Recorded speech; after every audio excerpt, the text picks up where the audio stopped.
আসসালামু আলাইকুম। সবাই কেমন আছেন? আশা করি সবাই অনেক, অনেক ভালো আছেন। আল্লাহ আপনাদের সবাইকে খুব ভালো রাখুক সে দোয়া করি। আ সবার জন্যই দোয়া করি। সবাই যেন খুব ভালো থাকে। আচ্ছা, আজকে আমাদের মার্কেটে টার্নওভার এসছে ৮৭৭ কোটি, যেটা গতকালকে ছিল ৮২৯ কোটি এবং আজকে মার্কেট পজিটিভ ছিল ১২ পয়েন্ট আর গতকালকে মাইনাস ছিল আপনার ২১ পয়েন্টের মতো। এখন ফ্যাক্টটা আপনারা জানেন, ব্যাংকের কিছু ইপিএস এর ঘোষণা আছে, রেকর্ড ডেটের ব্যাপার-স্যাপার চলছে। সেজন্য মার্কেট কিছু ভোলাটাইল হয়ে আছে। আর আজকে ১৭৩টা কোম্পানি আমাদের পজিটিভ ছিল, ১৫১টা কোম্পানি নেগেটিভ ছিল এবং ৬১টা কোম্পানি আমাদের আনচেঞ্জ ছিল। এখন ফ্যাক্ট হচ্ছে আজকের মার্কেটে যে ক্যান্ডেলটা হয়েছিল সেটা লো থেকে হাই পর্যন্ত ২৯ পয়েন্ট পর্যন্ত বাই করেছে এবং ক্লোজ দিয়েছে আমাদের ৫,২৭৭ এ। এখন ফ্যাক্টরটা কি? ফ্যাক্টরটা হচ্ছে গতকালকের যে লাস্ট হাই ছিল আমাদের ৫,৩০১ এর যে লেভেলটা, মূলত সেটাকে সে ব্রেক করতে পারেনি।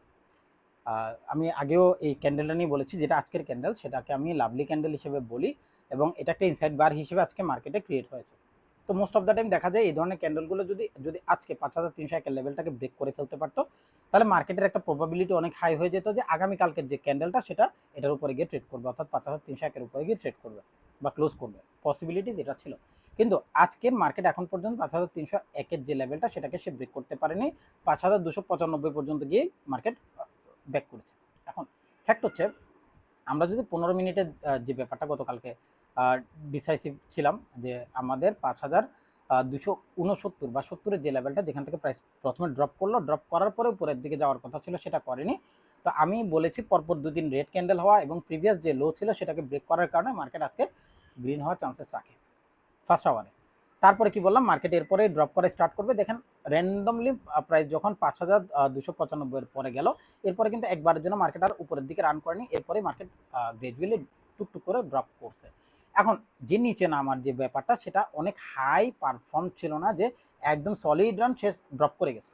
যেহেতু সে সলিড রান ড্রপ করেনি, সে সে কারণে আমার একটা পজিটিভ এখন পর্যন্ত আমি মাথায় রাখলাম যে যদি কোনো কারণে মার্কেট কালকে ৫,২৬৯ এর নিচে ট্রেড করেও, আমাদের গতকালকে যে লেভেল ছিল ৫,২৫৬, ওটা আমাদের এখন পর্যন্ত বলবৎ, অর্থাৎ আমাদের নেক্সট সাপোর্ট যেটা, সেটা ৫,২৫৬ পর্যন্তই আছে। তবে এখন পর্যন্ত আমি যেটা থিঙ্কিং করছি, আগামীকালকে প্রাইস যখন ওপেন করবে তখনই মার্কেট বায়াসে থাকবে এবং ৫,৩০১ এর যে লেভেলটা সেটা সে প্রথমে ব্রেক করবে। ব্রেক করার পরে সে যদি ক্যান্ডেল ক্লোজ করতে পারে, সেটা পরের দিন একটা পরের দিন, অর্থাৎ পরশু দিন একটা পরশু দিন বলবো, কালকে বলবো। এখন আগামীকালকে আমার মূল বেসিস যেটা, সেটা হচ্ছে মার্কেট গ্রিন রাখা বা মার্কেট গ্রিন হওয়ার যে পসিবিলিটিস। তার একটা রিজন আমি আপনাকে বলি। প্রথম যে রিজনটা সেটা হচ্ছে, ব্যাংকের যে ইস্যুসগুলো ছিল সেগুলো মোটামুটি আমাদের একটা কি বলে আসলে সেটেলমেন্ট হয়ে গেছে।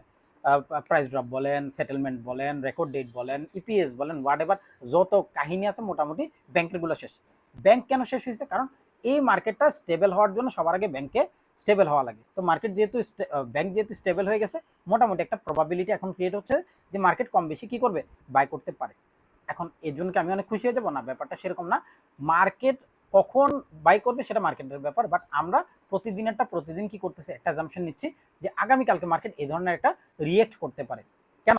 আপনাকে মার্কেটে রিয়েক্টিভ হতে হবে। আর মার্কেটে রিয়েক্টিভ হতে হলে আপনাকে আগে মার্কেটের যে মানে এলোকেশনস বা যে এরিয়াগুলো আছে, যে ওগুলা ওগুলো আমাদেরকে জানতে হবে বা ওই রুলসগুলো জানতে হবে, যেভাবে আমি প্রত্যেকদিন আপনাদেরকে জানাচ্ছি বা জানানোর চেষ্টা করতে। আমি বলছি না আমি সবই জানি, বাট আমার চেষ্টা থাকে আমি আপনাদের পর্যন্ত সেই জিনিসটা নিয়ে আসি যেটা অথেন্টিক। এখানে কাউকে খুশি করানোর জন্য গ্রিন বলছি না, কাউকে বেরাজ করার জন্য আমি রেড বলছি না। মার্কেট যেটা হওয়ার পসিবিলিটি থাকে চেষ্টা করি সেটা পর্যন্ত যেন আপনাদের থাকে। তো আগামীকালকে মার্কেট গ্রিন হওয়ার পসিবিলিটিস এখন পর্যন্ত আছে, যেটা গতকালকে বলেছিলাম। মার্কেট এখান থেকে কিছুটা বাইব্যাক করবে, কারণ পরপর যে দুইটা ক্যান্ডেল ছিল সেই দুটোটাই সলিড রান ছিল। সলিড রান যখন প্রাইস ড্রপ করে, পসিবিলিটি সবসময় থাকে যে সে কিছুটা রান ব্যাক করবে, অর্থাৎ বাইব্যাক বললে তো আপনি আবার রাগ করেন না, এখানে আবার তখন খুঁচাখুচি শুরু হয়, দরকার নেই। আমাদের এখান থেকে মার্কেট বাই করার একটা পসিবিলিটি ক্রিয়েট হয়েছে, সেটা আগামীকালকে সে কি করতে পারে, বজায় রাখতে পারে। আর আমরা ফার কেমিক্যাল নিয়ে অলরেডি একটা পোস্ট করেছিলাম, আপনারা দেখেছেন 28 তারিখ। সেটা আলহামদুলিল্লাহ 20% প্রফিট দিয়ে গেছে, ফ্রিতেই দিয়েছিলাম। তো আপনাদের যদি লাগে আমার সাথে এই ধরনের, আমি বলছি না আমি 20% আপনাদেরকে প্রফিট করাবো, এই ধরনের কোনো ওয়াদ আমি কখনোই কোনো প্রফিটের গ্যারান্টি আমি কখনোই দিই না। আমার এখনো আমি গ্রুপের ওপেন আছে 5-7 তারিখ পর্যন্ত, এটা আমি নেব, যেহেতু এখনো মাত্র মাসের শুরু। আপনারা চাইলে জয়েন করতে পারেন আমার সাথে ট্রেড করতে পারেন। আপাতত কোনো ফ্রি কোনো কিছু দিচ্ছি না, আপাতত এটা অফ থাকবে।